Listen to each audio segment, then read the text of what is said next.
लेकिन कभी कभी ऐसी स्थिति पैदा हो जाती है कि भाई हार्ड हिट करने वाले को जो 7वें नंबर पर खेलेगा उसको तीसरे नंबर पर उतार दो। तो स्ट्रैटेजी तो नहीं लगती है मुझे कि एक सोची समझी स्ट्रैटेजी है। 18वीं लोकसभा चुनाव के लिए लोकसभा की 545 में से 190 सीटों पर चुनाव हो चुका है, जिसमें पहले फेज में 102 सीटों पर और दूसरे फेज में 88 सीटों पर चुनाव हुआ। सेकेंड फेज में शुक्रवार यानी 26 अप्रैल को 13 राज्यों और केंद्र शासित प्रदेशों की 88 सीटों पर चुनाव हुआ। चुनाव आयोग की वेबसाइट के अनुसार मत प्रतिशत शाम 7 बजे तक केवल 60.96% रहा। 2019 के आम चुनाव में इन सीटों पर 70.05% मतदान हुआ था। यह मतदान प्रतिशत पहले फेज के मतदान प्रतिशत से भी कम है। पहले फेज में लगभग 64% मतदान हुआ था, जिसने राजनीतिक दलों के साथ साथ चुनाव आयोग की भी चिंता बढ़ा दी थी। राजनीतिक दलों ने और चुनाव आयोग ने पूरी कोशिश की थी कि मतदान प्रतिशत अगले चरणों में बढ़े, पर दूसरे चरण में मतदान प्रतिशत और कम होना राजनीतिक दलों और चुनाव आयोग दोनों के लिए चिंता का विषय है। सुबह जब मतदान शुरू हुआ तो लग रहा था कि शायद मतदान इस फेज में थोड़ा बढ़ेगा, पर शाम होते होते मत प्रतिशत फिर से कम हो गया। त्रिपुरा में सबसे ज़्यादा करीब 79.66% वोटिंग हुई, महाराष्ट्र में 59.63, बिहार में 57.81 और उत्तर प्रदेश में सबसे कम 54.85 के आसपास मतदान हुआ। दूसरे चरण की वोटिंग के साथ ही 11 राज्य और 3 केंद्र शासित प्रदेशों में लोकसभा की सभी सीटों पर वोटिंग पूरी हो गई। जहां वोटिंग पूरी हो गई उन राज्यों में राजस्थान, तमिलनाडु, केरल, अरुणाचल प्रदेश, मणिपुर, मेघालय, मिजोरम, नागालैंड, सिक्किम, त्रिपुरा और उत्तराखंड शामिल हैं। इसके अलावा 3 केंद्र शासित प्रदेश अंडमान निकोबार, लक्षद्वीप और पुडुचेरी में भी वोटिंग पूरी हो गई है। 2019 में सेकेंड फेज की सीटों पर सबसे ज्यादा भाजपा ने 50 और एनडीए के सहयोगी दलों ने 8 सीटें जीती थी। कांग्रेस के खाते में 21 सीटें गई थी, अन्य को 9 सीटें मिली थी।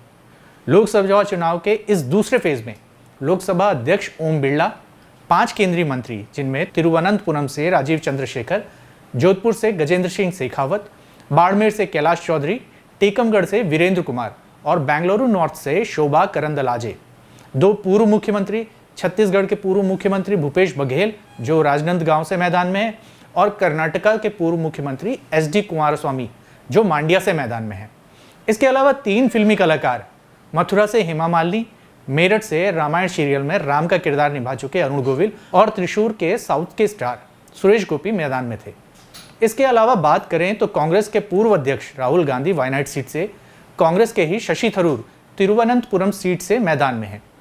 बाड़मेर से रविंद्र सिंह भाटी और पूर्णिया से पप्पू यादव, ये दोनों भी निर्दलीय मैदान में हैं। अब इन सभी लोगों के भाग्य का फैसला मतपेटियों में बंद हो गया है।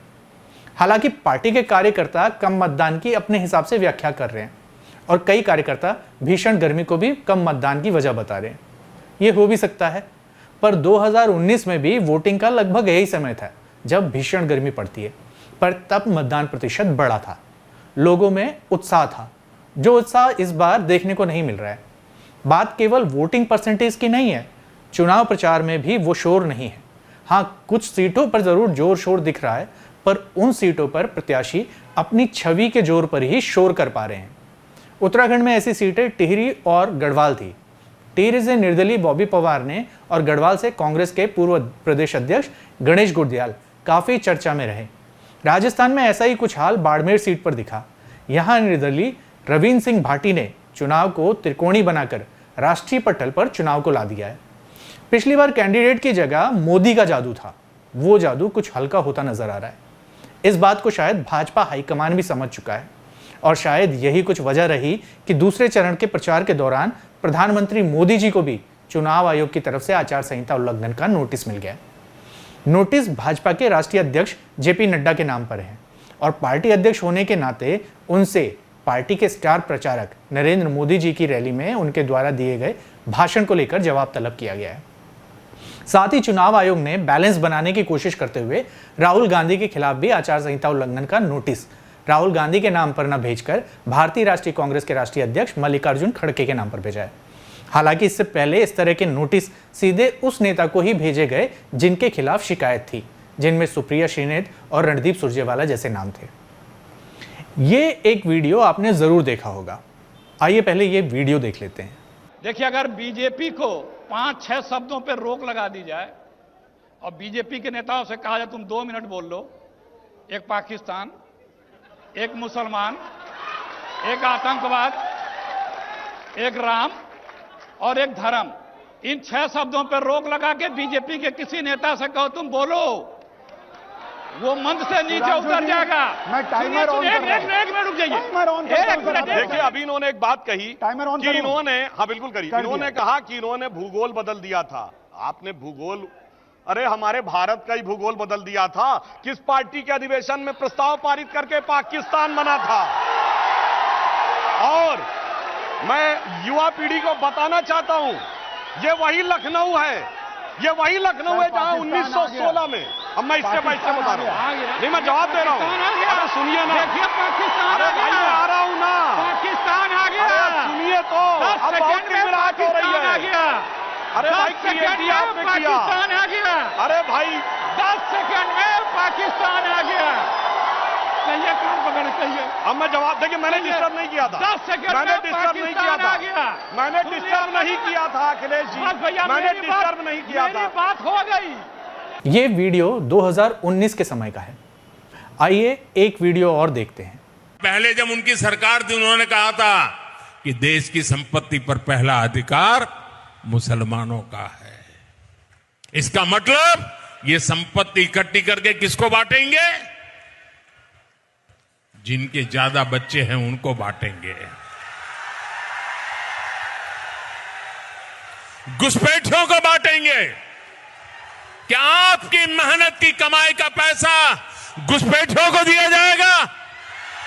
आपको मंजूर है ये कांग्रेस का मैनिफेस्टो कह रहा है कि वो माताओं बहनों का सोने का हिसाब करेंगे, उसकी जड़ती करेंगे, जानकारी लेंगे और फिर उस संपत्ति को बांट देंगे और उनको बांटेंगे जिनको मनमोहन सिंह जी की सरकार ने कहा था कि संपत्ति पर पहला अधिकार मुसलमानों का है। भाइयों बहनों, ये अर्बन नक्सल की सोच, मेरी माताओं बहनों, ये आपका मंगल सूत्र भी बचने नहीं देंगे, यहां तक जाएंगे। मैं और ये वीडियो 2024 के लोकसभा चुनाव का है। दोनों वीडियो को अगर आप ध्यान से देखें तो पहले वीडियो में जो बात कांग्रेस के प्रवक्ता अखिलेश प्रताप सिंह कह रहे हैं कि भाजपा के नेता से कह दिया जाए कि अपने भाषण में वो 5 Gs ना कहते हुए 2 मिनट बोलकर दिखा दें तो वो बोल नहीं पाएंगे। 2024 में यानी मोदी सरकार के 10 साल के कार्यकाल के बाद भी ये बात कितनी प्रासंगिक लग रही है। और सबसे खास बात ये कि इस तरह की भाषा भाजपा का कोई नेता नहीं बल्कि भारत के प्रधानमंत्री द्वारा कही जा रही है। कल कुछ इस तरह की भाषा उत्तर प्रदेश के मुख्यमंत्री योगी आदित्यनाथ जी के द्वारा भी सुनने को मिली जब वो एक चुनावी रैली में भाषण दे रहे थे।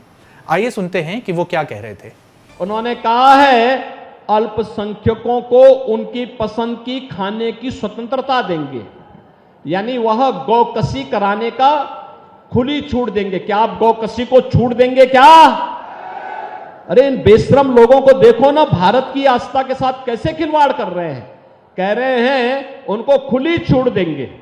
अरे कैसे हो सकता है? जिस गाय को हम माता मानते हैं, जिसको हमारा शास्त्र कहता है कि गाओ विश्वस्य मातरम, उस गौ माता को एक काटने के लिए देंगे कसाईयों को। क्या हिंदुस्तान इसको स्वीकार कर पाएगा क्या? अब सवाल ये कि क्या 10 सालों में भाजपा सरकार या फिर मोदी सरकार की ऐसी कोई उपलब्धि नहीं जिसके बल पर वो वोट मांग सके?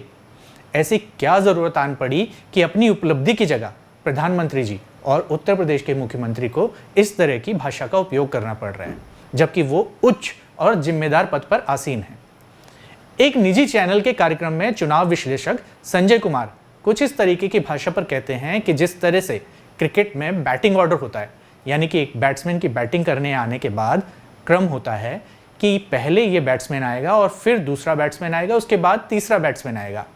कई बार ऐसा भी होता है कि इस क्रम में बदलाव कर नीचे बैटिंग करने वाले को, जो हार्ड हिटिंग करता है, उसे ऊपर बैटिंग करने के लिए भेज दिया जाता है ताकि आक्रामकता के साथ खेला जाए। ये स्ट्रैटेजी होती है। उसी तरह से राजनीति में कौन से मुद्दे कब आएंगे, ये स्ट्रैटेजी होती है। उन्होंने आगे कहा कि पहले चरण में हुए कम मतदान के बाद हो सकता है भाजपा को कुछ था लगी हो, तो उन्होंने अपने कैंपेन का टोन बदल दिया। जैसे क्रिकेट में हम देखते हैं कि एक ऑर्डर होता है, बैटिंग ऑर्डर, कि नंबर 1 पर कौन खेलेगा, 2 पर कौन खेलेगा, 3 पर कौन खेलेगा। लेकिन कभी कभी ऐसी स्थिति पैदा हो जाती है कि भाई हार्ड हिट करने वाले को जो 7वें नंबर पर खेलेगा उसको तीसरे नंबर पर उतार दो। तो स्ट्रैटेजी तो नहीं लगती है मुझे कि एक सोची समझी स्ट्रैटेजी है। सबकी अपनी राय है, सबके अपने अपने दावे हैं। 2 चरण का मतदान खत्म हो गया, 5 चरण और बाकी है। आने वाले समय में ये चुनाव क्या क्या रंग बदलता है देखना दिलचस्प होगा। खबर पर अपनी राय कमेंट बॉक्स में जरूर लिखें।